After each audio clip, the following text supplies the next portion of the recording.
Hi everyone, welcome to Grace Place Farm and Gardens. My name is Mason Prescott, and this is the Build Your Own Farm Store series. And today, we're gonna be talking about why build a farm store. Let's get into it.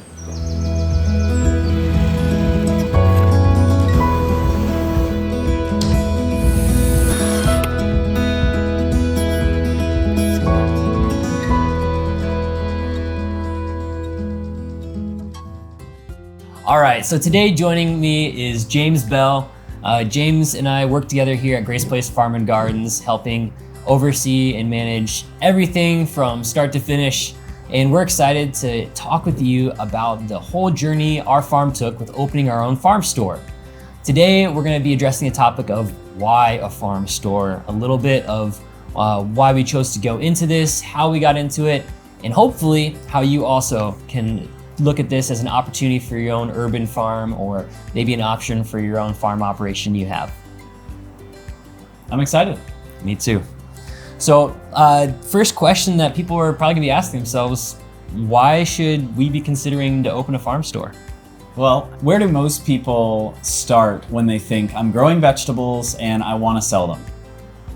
My mind goes right to the farmer's market. And we did that the first year. Yes, we did. So, I think our first year at the farmer's market, it was exciting, and I think our favorite part of it was meeting people. And along the way, I think we started to realize this is a lot of work. Yeah, I definitely thought it'd be simpler and not as complex as a once a week endeavor to be able to take the produce we created and grew out to another outlet like the farmer's market. That 7 a.m. start time, or like getting here, it just came early every Saturday. And just whether it's getting all the produce harvested, making sure everything's packaged, making sure you have the tables, the bags, the cooler, it was just an endeavor in and of itself, and it totally consumed a Saturday.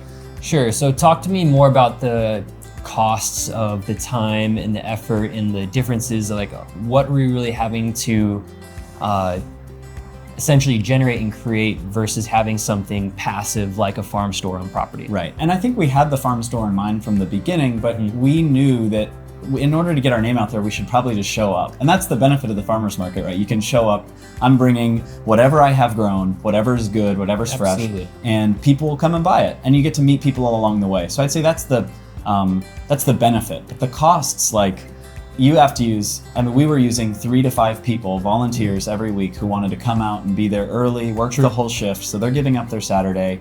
There's the table, there's the setting it up, tearing it down, bringing it back, putting it away in cold storage. And by the time you're done, on a good week, you're like, yes, that was amazing, let's do that again. But on a bad week, you're like, that was a total waste, because you're making a few $100s for all of that effort.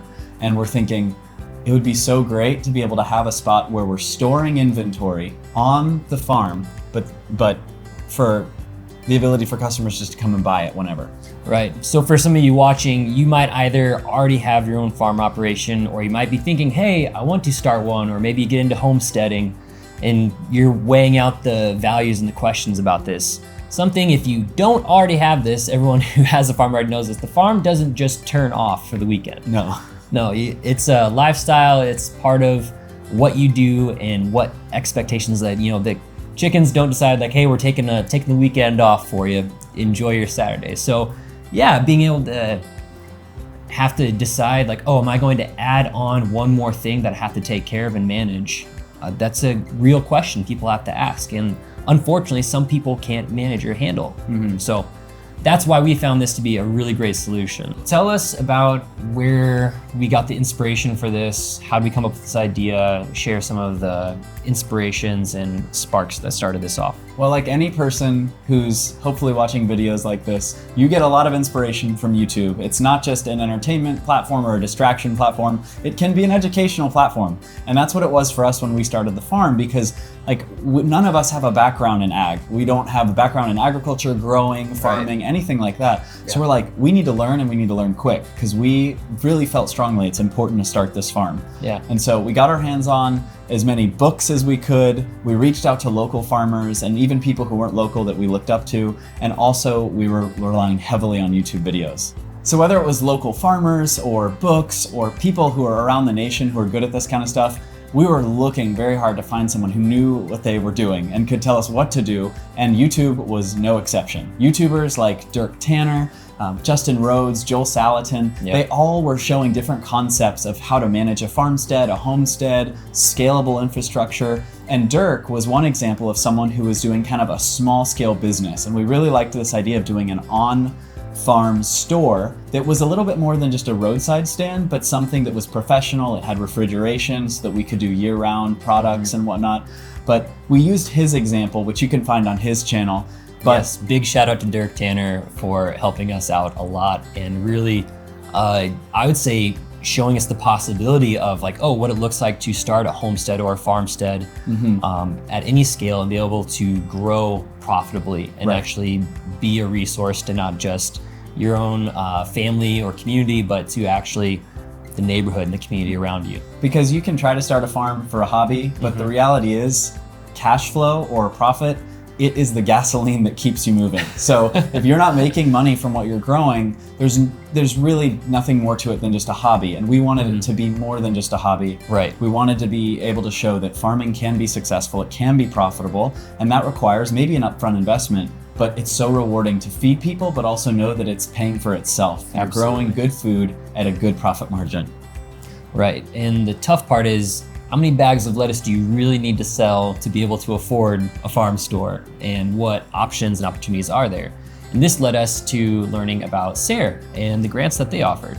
So for those unfamiliar, a SARE grant is Sustainable Agriculture Research and Education. There's different regions around the United States that you can apply for specific types of grants, whether you're doing professional development or student education. We are farmers and ranchers, so we applied for the Farmer Rancher Grant.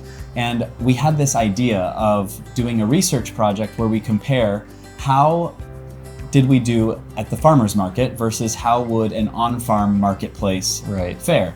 So we applied, we received funding, and what this grant really paid for was it allowed us to conduct the research and build out this farm store in a way where we could really answer the question, if somebody wasn't to do a farmer's market and were to open an on-farm store, would it pay off, especially if they live in a suburban area near a major city like we do?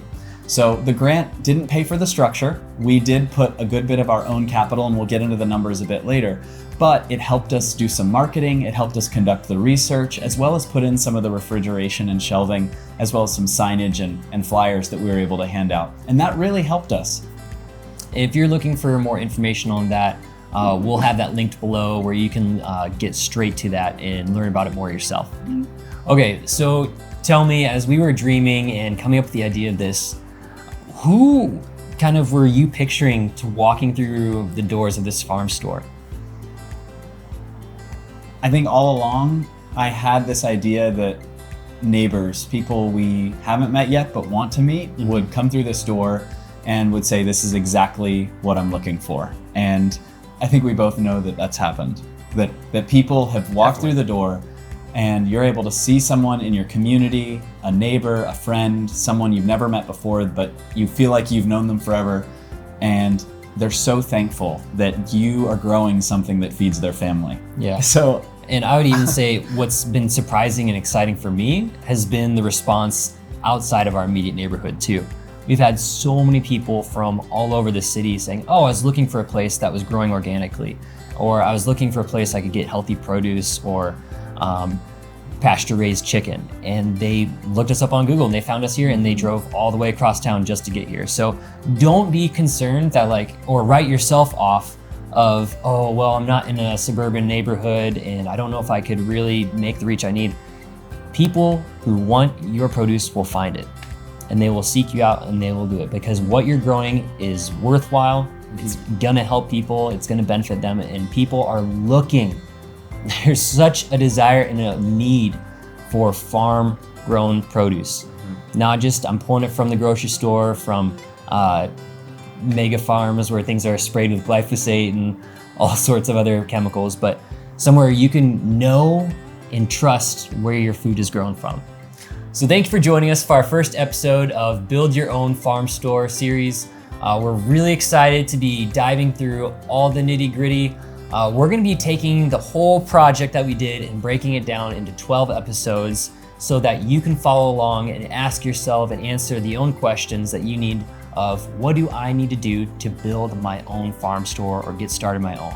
We're going to try to demystify some of the nuanced stuff. Next episode, we're getting into zoning and talking about what it means to get zoned and what permits you might need to be looking at or thinking about and how to talk with your county about it. Thanks for joining us.